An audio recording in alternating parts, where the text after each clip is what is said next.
नमस्ते। बातचीत के हमारे इस खास कार्यक्रम में आप सबका स्वागत है। जैसा आप देख रहे हैं, घलस्वामी सर हमारे साथ मौजूद हैं। बहुत स्वागत है सर आपका। सर, हालात जो इस समय बने हैं वो अब तो और बिगड़ते चले जा रहे हैं। युद्ध भले ही घोषित ना हो, लेकिन हो तो रहा ही है।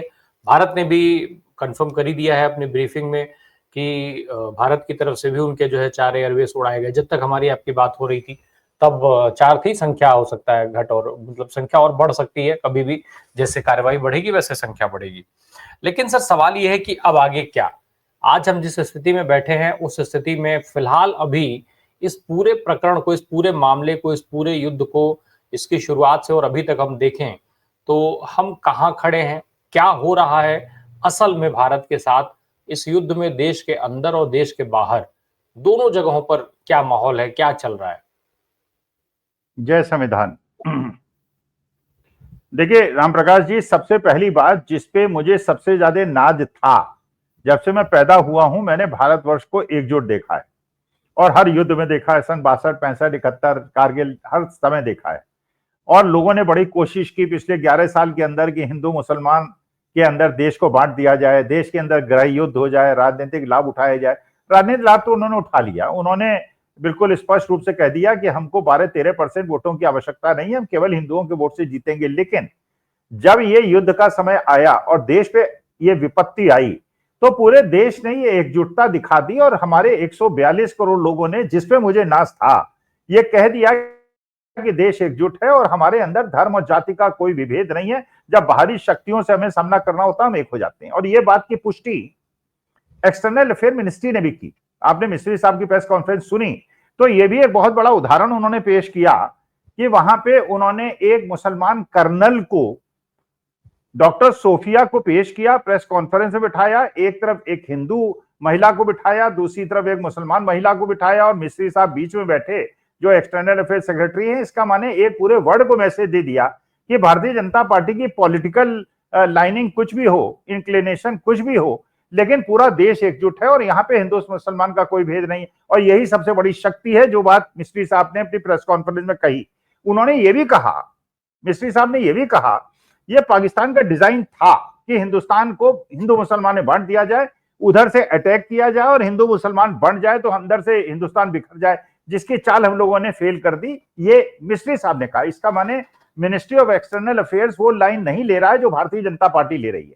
अच्छा, भारतीय जनता पार्टी जो चाह रही थी वो ये चाह रही थी कि एक मैसेज चला जाए पूरे देश के अंदर कि देखिए हम तो घुस के मारते हैं। देखिए घुस के मारना चाहिए, इसमें कहीं कोई डाउट नहीं है, घुस के मारना तो होना ही चाहिए। लेकिन ऐसी नौबत क्यों आए कि आपको घुस के मारना पड़े? अपने देश के जो लोग हैं, जो निरीह लोग हैं, पहले पुलवामा के अंदर 40 जवान थे, पहलगांव के अंदर 26 यात्री थे, पर्यटक थे। अगर आपने इनकी जान की रक्षा कर ली होती, अगर वहां सुरक्षा कर्मी होते, क्रॉस फायरिंग होती, वहां पे एक आध आतंकवादी को पकड़ लिया गया होता और उससे इंट्रोगेशन में पता चल जाता कि वो पाकिस्तानी है। जैसे कसाब को पकड़ा तो पाकिस्तान अपना हाथ नहीं, पल्ला नहीं झाड़ पाया और पता चल गया कि पाकिस्तान कहां का रहने वाला था, पाकिस्तान का कहां का रहने वाला था, पाकिस्तान इनकार नहीं कर पाया।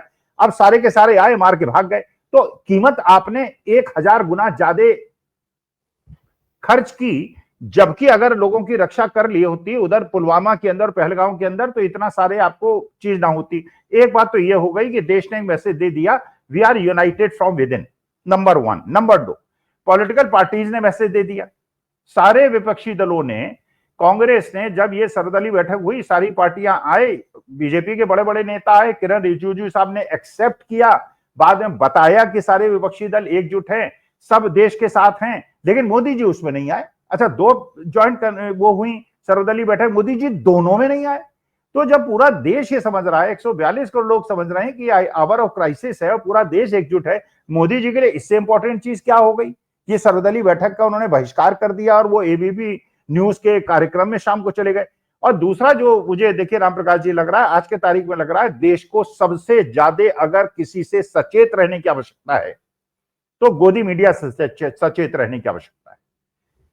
जिस प्रकार से गोदी मीडिया बार बार सरकार की चेतावनी के बावजूद कि आप सेना का मूवमेंट मत दिखाइए, फर्जी इस प्रकार की न्यूज मत दिखाइए, इसके बावजूद वो यूक्रेन के युद्ध का, वो वहां के इजराइल के युद्ध का, बांग्लादेश के युद्ध का, पता नहीं कहां कहां की युद्ध वीडियो चला रहे हैं और सरकार इनको कोई दंड नहीं दे रही है। तो वास्तविकता में ये युद्ध का उन्माद जो बढ़ा रहे हैं और इसमें कितने लाख करोड़ों रुपए देश के खर्च होंगे और हम ये लड़ाई कितनी लंबी चलेगी। और एक प्रकार से पाकिस्तान की इतनी औकात नहीं है कि भारत से लड़ सके, 4 दिन की लड़ाई नहीं लड़ सकता। लेकिन जो मुझे लगता है जिस प्रकार से टर्की और जिस प्रकार से चीन पाकिस्तान के साथ पूरी मदद कर रहे हैं और चीन ने ओपनली कह दिया है कि हम पाकिस्तान के स्ट्रेटेजिक पार्टनर हैं, उनकी मदद करेंगे। टर्की अपने जो ड्रोन हमारे यहां मार गिरा रहे हैं हम लोग, वो सारे के सारे टर्की के, उस टर्की के बने हुए हैं जब वहां भूकंप आया था तो हमारे मोदी जी ने वहां पे सहायता दी थी। तो ये हमारी इंटरनेशनल अफेयर्स की वो स्थिति हो गई है क्या कि जब हम कह रहे हैं और वर्ल्ड फोरम में हम कह रहे हैं कि पाकिस्तान को रुपया का लोन नहीं देना चाहिए, हमें $1 बिलियन का लोन उनको देके उनके हाथ मजबूत कर रहा है और उनको आर्म सप्लाई के लिए मदद कर रहा है। ये हमें नहीं समझ में आ रहा कि अमेरिका तटस्थ हो गया है, रूस अपने यूक्रेन के साथ युद्ध में फंसा हुआ है और चीन जो है पूरी तरह से पाकिस्तान के साथ खड़ा हुआ है। तो हमें अस्थिर करना चाहता था चीन, इसलिए हमको संयम बरतना चाहिए। जो लाइन गवर्नमेंट ऑफ इंडिया ले रही है, यही रवीश कुमार ने अपने वीडियो में कहा और यही एक सही बात है आज की तारीख में। जो गवर्नमेंट ऑफ इंडिया कह रही है, मिनिस्ट्री ऑफ डिफेंस कह रही है, जो उनकी प्रेस कॉन्फ्रेंस हो रही है, we should not move a inch ahead of that line what government of India is taking. लेकिन गोदी मीडिया ने वास्तविकता में देश का जितना नुकसान किया है, जितनी जल्दी गवर्नमेंट ऑफ इंडिया इनको बंद कर दे, इनको प्रोहिबिट कर दे और जब ये सारी यथास्थिति और शांत स्थिति हो जाए उनके बाद, लेकिन ये टीआरपी के चक्कर में देश का जितना नुकसान कर रहे हैं उतना नुकसान आज तक किसी ने नहीं किया है। नहीं, लेकिन सर मीडिया जो जिस तरीके की, ठीक है कि वो उसने खबरें चलाई टीआरपी के लिए, बटोरा, झूठ दिखाया, ये सारी चीजें हैं, लेकिन इस झूठ को आगे बढ़ाने का साहस तो कहीं ना कहीं भारतीय जनता पार्टी से ही मिल रहा है। जिस तरीके का वीडियो वो अभी भी डाल रहे हैं, सरकार और सेना युद्ध के फ्रंट पे लड़ रहे हैं और भारतीय जनता पार्टी का संगठन जो है वो देश में लड़ रहा है, देश के लोगों से लड़ रहा है। पूर्व प्रधानमंत्री जो दिवंगत हो गए मनमोहन सिंह, उनसे लड़ रहा है। तो इसको क्या कहा जाएगा? भाई रामप्रकाश जी, एक बात बताइए, जितनी आतंकवादी घटनाएं आज तक हुई हैं सबको एक एक करके याद कर लीजिए। आप छपे, ये लोग बात करते हैं पार्लियामेंट अटैक की। भाई पार्लियामेंट अटैक किया, आतंकवादी घुसे, पार्लियामेंट के अंदर घुसे, हमने कभी नहीं पूछा कि आतंकवादी कैसे अंदर घुस गए। हमने ये जरूर हर्ष व्यक्त किया और अपने सैनिकों को प्रणाम किया और सलाम किया जिन्होंने अपनी जान देके पार्लियामेंट के मेंबर ऑफ पार्लियामेंट को बचाया और सारे आतंकवादियों को मार दिया। हमने बड़ाई की। इसके बाद 26/11 हुआ। 26/11 में आतंकवादी घुसे, ठीक है, लेकिन हमारे सैनिकों ने जान पे खेलकर अपनी भी जान दी और सारे आतंकवादियों को मार गिराया और एक को जिंदा पकड़ लिया। और जिंदा पकड़ने के बाद, जैसे पहले मैं कह चुका हूं, पाकिस्तान ने को ये ओनस लेना पड़ा कि हाँ उन्होंने आतंकवादी घटनाओं से उनका संबंध है। इसके बाद आप देखिए पहलगांव में हुआ, फिर उसके बाद आप देखिए उरी में हुआ, फिर आप देखिए पुलवामा में हुआ, फिर आप देखिए पहलगांव में हुआ। एक भी आतंकवादी मारा गया क्या? एक भी आतंकवादी पकड़ा गया क्या? क्यों नहीं मारा गया? इसका भाई आतंकवादी घटना हो सकती है, किसका दिमाग बदल जाए। जैसे क्राइम को आप नहीं रोक सकते, वैसे टेररिज्म को आप नहीं रोक सकते, क्योंकि कौन कब एक वो बन जाए, मर्डरर बन जाए, उसका मन हो और दिमाग में पागलपन आए और किसी को मार दे। But at least you should have the security to catch him, to confront him. एक कन्फ्रंटेशन नहीं हुआ, वो आए, मारा और चले गए, भाग गए। तो असली मुद्दा ये, लेकिन कोई राजनीति का विषय इसका नहीं बना रहा था। कह रहे थे चलिए देश के साथ है, देश लड़े, पाकिस्तान को मिट्टी चटाए सब। लेकिन अब अगर बीजेपी के हैंडल इस प्रकार की चीजें चला रहेंगे, डॉक्टर मनमोहन सिंह के जमाने में ऐसा हुआ, तो आपको याद होगा 26/11 का जब ये घटना घट रही थी और गोलियां चल रही थी, उस समय माननीय मोदी जी वहां खड़े होकर गोलियों चलने के बीच में प्रेस कॉन्फ्रेंस कर रहे थे। हम याद नहीं करना चाहते थे उस बात को। हमें यह भी पता है कि 26/11 को जब हुआ तो 28/11 को भारतीय जनता पार्टी ने एक इश्तिहार दिया था कि this is a weak government and this should be replaced and you should vote for lotus. ये भारतीय जनता पार्टी ने फुल पेज एडवर्टीजमेंट दिए थे कि नहीं दिए थे उस समय? आज तो भाई कांग्रेस पार्टी भी हिंद की सेना की शौर्य की गाथा करते हुए हर जनपद मुख्यालय पे यात्रा निकाल रही है। पूरा देश एकजुटता से देश के साथ खड़ा हुआ है। लेकिन क्योंकि भारतीय जनता पार्टी का जो पॉलिटिकल नैरेटिव था वो फेल हो गया, हिंदू मुसलमान का नैरेटिव फेल हो गया। ये कहना इनके लिए मुश्किल हो गया कि कांग्रेस साथ नहीं खड़ी है, डीएमके साथ नहीं खड़ी है, सपा साथ नहीं खड़ी है, क्योंकि सब साथ खड़े हुए हैं और मोदी जी खुद सर्वदलीय बैठक में नहीं आए। तो इनका जब नैरेटिव फेल होने लगा, नहीं लगा भाई हमारा तो पॉलिटिकल एडवांटेज खत्म हो जाएगा। बिहार के अंदर अगर हिंदू मुसलमान नैरेटिव खत्म हो गया और सोफिया कुरैशी को सामने करके अगर ये मैसेज चला गया पूरे हिंदुस्तान में कि मुसलमानों को भी उतना ज्यादा देशभक्ति में नाज है जितना हिंदुओं का है, तो ये बिहार में कैसे उसका फायदा पोलराइजेशन का उठाएंगे। तो इन्हें अब ये लगा कि नहीं, हमें तो पोलराइज करना है, इसलिए हम घर में घुस के मारेंगे, हम घर में घुस के मारते हैं। अरे यार, घर में घुस के मारने की नौबती क्यों आए? अपने देशवासियों को अगर कुछ हजार, कम से कम 2-3 लाख रुपए में हमारे पहलगांव के यात्रियों की रक्षा हो सकती थी। अगर 2-4 प्लेन क्लोथ में रिवॉल्वर लिए हुए वहां पुलिस अधिकारी होते, अब घोड़े चलाने वालों के भेष में या भिखारियों के भेष में या चाय बनाने वाले के भेष में, और आतंकवादियों को मार दिया होता तो ये नौबत ना आती। रोज हजारों करोड़ रुपए खर्च हो रहे हैं, देश की अर्थव्यवस्था मजबूत कमजोर हो रही है, जिसका फायदा चीन उठा रहा है। सर एक और चीज है कि अब जब ये नैरेटिव सामने आ गया है, सोशल मीडिया पे तमाम इसकी चर्चाएं हो रही हैं, लोग जो है वो लानत मनामत कर रहे हैं कि भाई ये क्या कर दिया भाजपा ने। मोदी जी इसको रोकेंगे, बैन लगाएंगे इस पर? नहीं लगा पाएंगे। देखिए मुश्किल क्या है ना, आज की तारीख में मोदी जी की भी बहुत बड़ी मुश्किल है और ये अमित शाह जी की भी बहुत बड़ी मुश्किल है। इन्होंने जरा भी अगर अपने ये जो पैदा कर दिए हैं मॉन्स्टर्स, इन्होंने मॉन्स्टर्स पैदा कर दिए हैं आज के तारीख में, उनके इतना ज्यादा उन्होंने मुस्लिम हेट्रेड के खिलाफ उनको राक्षस बना दिया है कि वो अपने घोड़े से उतर नहीं सकते और वो नहीं उतरेंगे। और जो जैसे एक बार आरएसएस प्रमुख ने कह दिया था कि नहीं वी शुड कम टुगेदर, और ये तो उन्हीं के लोगों ने लानत बनाने की कोशिश कर दी। एल.के. आडवाणी साहब चले गए, मजार पे जिन्ना की, उनको सेकुलर कह दिया, उन्हीं की लानत बनानत, उन्हीं पे ढेला पत्थर चलाना शुरू कर दिया। तो आज के तारीख में जो उन्होंने एक सीन क्रिएट कर दिया है, उस सीन से वापस ही नहीं जा सकते। एक नैरेटिव बना दिया, उस नैरेटिव से वापस ही नहीं जा सकते। तो इन्होंने एक ऐसा मॉन्स्टर क्रिएट कर दिया है जिस मॉन्स्टर के ऊपर ये चढ़ गए हैं, और अगर ये मॉन्स्टर को रोकने का प्रयास करेंगे तो मॉन्स्टर इन्हीं को खा जाएगा। लेकिन फिर भी एक चीज तो भाई है ना सर, कि जिस परिस्थिति में हम आज खड़े हैं, लगातार जो आज आपने जो ब्रीफिंग हो रही थी विदेश मंत्रालय की, जो मिस्री साहब ने कहा कि भाई लोकतंत्र है और लोकतंत्र में ये चीजें, साथ में उन्होंने कहा कि भाई इस नैरेटिव का इस्तेमाल पाकिस्तान कर रहा है अपने यहाँ। तो अगर पाकिस्तान मेन स्ट्रीम मीडिया या सोशल मीडिया या सवालों को अपने यहाँ नैरेटिव के तौर पर इस्तेमाल कर रहा है, तो इस तरीके की जो स्थितियां हैं, जो बीजेपी का ट्वीट आता है, भाई बीजेपी छत्तीसगढ़ के हैंडल से जिस तरीके का ट्वीट किया गया पहलगाम घटना की तस्वीर का, वो तस्वीर वाकई मतलब उस तरीके का खुद सत्तारूढ़ दल कैसे कर सकता है कि चीज। लेकिन इन सब के बीच में जब हम अब वापस अगर हम हालात पर लौटें, हालात के हिसाब से हम कहाँ खड़े हैं, क्योंकि जो आपने जिक्र किया जिस तरीके का, भाई डिप्लोमेसी लेवल पे मामला गड़बड़ाया वो दिख रहा है। चीन जैसे देश खुल करके पाकिस्तान के साथ खड़े दिख रहे हैं, हमारे साथ अभी तक कोई खुल करके खड़ा नहीं है। हमारा जो सबसे खास दोस्त है रशिया, वो खुद एक फ्रंट पे फंसा हुआ है। उसके बावजूद भी ठीक है कि बात हुई, चर्चाएं हुई, ये सारी चीजें। इस बीच में एक और है, जो भी देश बोल रहा है वो यही कह रहा है कि आतंकवाद के वो खिलाफ है, आतंकवाद का विरोध कर रहा है, लेकिन कोई ये नहीं कह रहा है कि पहलगाम घटना जो है वो जो हुई उस घटना को विवश बता रहा है, लेकिन उसको पाकिस्तान से कनेक्ट नहीं कर रहा है। आज के हालात जो हैं, पाकिस्तान के जो अटैक हैं, उस पर कोई कमेंट नहीं कर रहा है। तो इसको कैसे देखा जाए?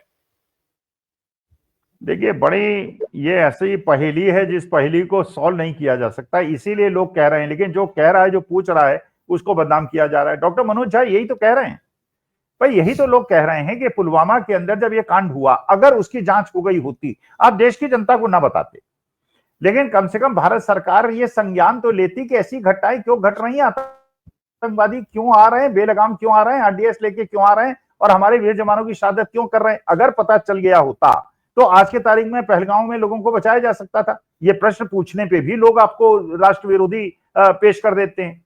अच्छा देखिए, ये बिल्कुल सही बात है ये। अच्छा अब ये मैं देख रहा हूँ, बीबीसी वगैरह को देख रहा हूँ, कह रहे हैं भाई मोदी जी ने खुद ही तो स्टेटमेंट दिया था कि बांग्लादेश के अंदर भारतीय सेना ने बंग वाहिनी के बड़ी बड़ी दाढ़ी हमारे कर्नल और मेजर ने बढ़ा बढ़ा के और लुंगी पहन पहन के पाकिस्तानी सेना से लड़ाई लड़ी थी। ये हमने स्वीकार नहीं किया था।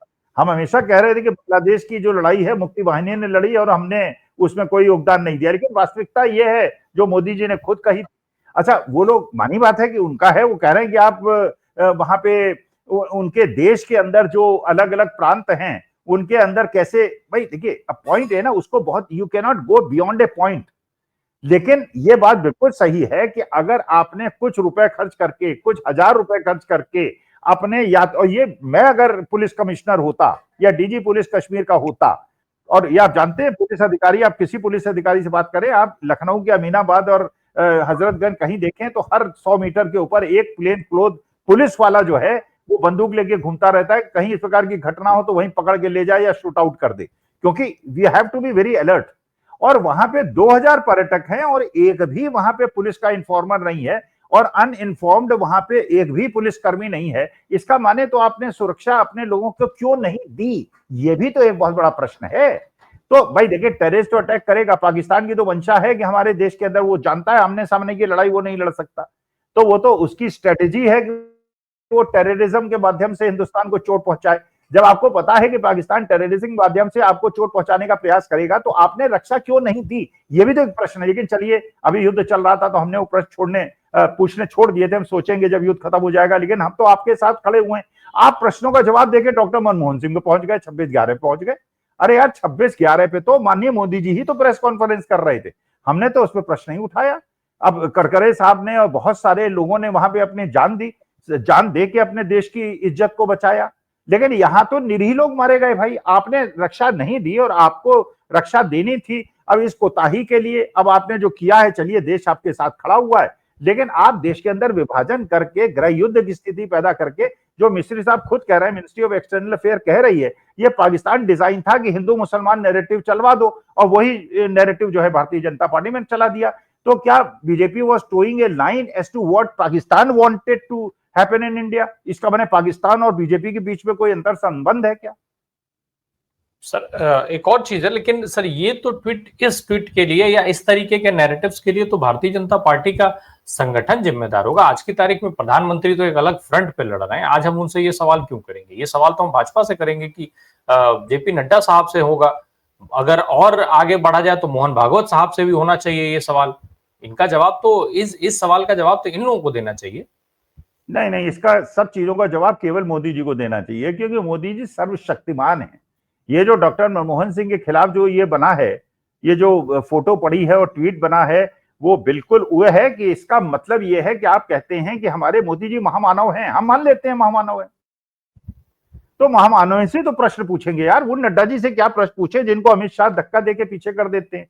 उन लोगों से क्या प्रश्न पूछे जो मोदी जी की बिना इच्छा, अमित शाह और मोदी जी के बिना इच्छा के एक शब्द नहीं बोल सकते, और मोदी जी सर्वदलीय बैठक में नहीं आते।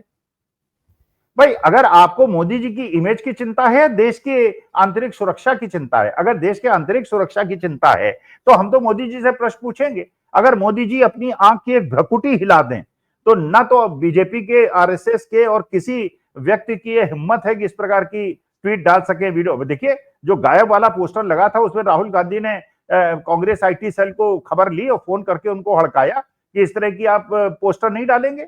और मानी बात है, डांटना पड़ेगा। भाई राहुल गांधी एंड मल्लिकार्जुन खड़गे ji is the tallest leader of the Congress, उनको जिम्मेदारी लेनी पड़ेगी।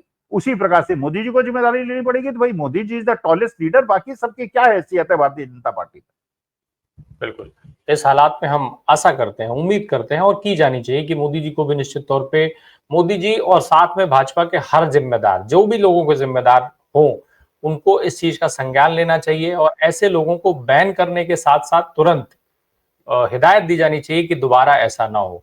बहुत बहुत धन्यवाद अखिल सर हमसे बात करने के लिए, कि हालात बहुत नाजुक हैं और ऐसे में बातचीत हम लोग करते रहेंगे।